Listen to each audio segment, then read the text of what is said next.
হে everyone, আসসালামু আলাইকুম। কেমন আছো সবাই? আশা করি খুব খুব ভালো আছো। আর আমিও কিন্তু ভীষণ ভালো আছি। তার কারণ কি বলো তো, আমার দিদি আসছে। আজ অনেক দিন পরও আমাদের বাড়িতে আসছে। মানে ও দিল্লি থেকে ফিরেছে, মাদের বাড়িতে আছে, তো আজকে আমাদের বাড়িতে আসছে। কবে থেকে ও আমাকে বলছিল ওখানে যাওয়ার কথা, বাট আমার যাওয়া হয়ে ওঠেনি। তাই ওই চলে আসলো ইনুর সঙ্গে দেখা করার জন্য। তো এইদিকে আমি ওদেরকে টুকটাক নাস্তা দিয়ে দিচ্ছিলাম। তো এখানে তো দিদি সব নিয়ে বসেছে ইনুকে দেখানোর জন্য। ও ইনুর জন্য অনেক ড্রেস, কসমেটিক্স এগুলো নিয়ে এসছে, যেহেতু মামাম সাজতে ভালোবাসে। তো ওর জন্য একটা লিপস্টিকও দেখে নিয়ে এসছে দিদি। তো এই যে সব কিছু ম্যাডামকে খুলে খুলে দিদি দেখাচ্ছিল। ম্যাডামের তো খুব মজা। তো তারপর আর কি, এই যে দিদির জন্য বানাচ্ছিলাম আমি চা। ওর সব থেকে ফেভারিট খাবার হলো চা, তো ওকে সেটা না দিলে হয়। আর চায়ের সঙ্গে ছিল গরম গরম পকোড়া। তো চলো, এদিকে ম্যাডাম আবার পকোড়াতে হামলা করেছে।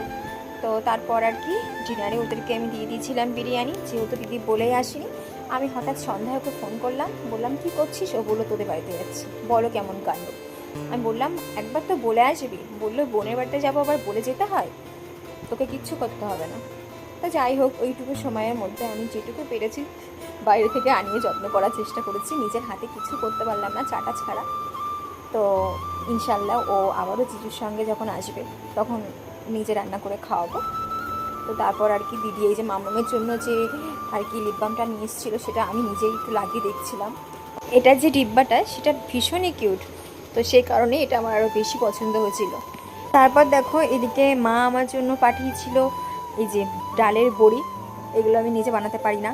আর এই যে লাল লঙ্কার গুঁড়ো, মানে এটাও আমি নিজে বাড়িতে বানাই না। আমি বাকি মশলা বাড়িতে সব নিজে বানিয়ে নিই, কিন্তু এগুলো আমি বাড়িতে বানাই না। এগুলো মা আমার জন্য পাঠায় সবসময়। তো মাকে বলেছিলাম, মা দিদির কাছে দিয়েছিল। আর দিদি তো অনেক কিছুই নিয়ে এসছে, সেগুলো পরে অন্য কোনো ভিডিওতে দেখাবো আবার।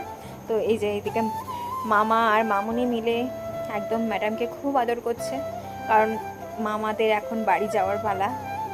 তো আমি বললাম অনেক করে যে তোরা আজকে থেকে যা, আসলেই 9টায়, চলে যাচ্ছিস 11টায়, 2 ঘন্টার জন্য আসার কি দরকার ছিল?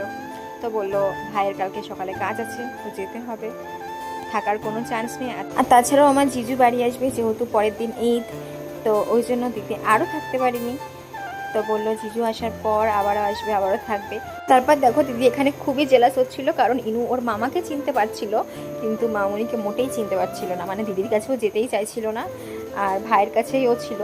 তো দিদি ভাইকে ওই জন্য টেনে টেনে নামিয়ে দিচ্ছিল, বললো চল, আর থাকার দরকার নেই এখানে, আমি আর থাকবো না। তো যাই হোক, এখন ওরা চলে যাচ্ছে।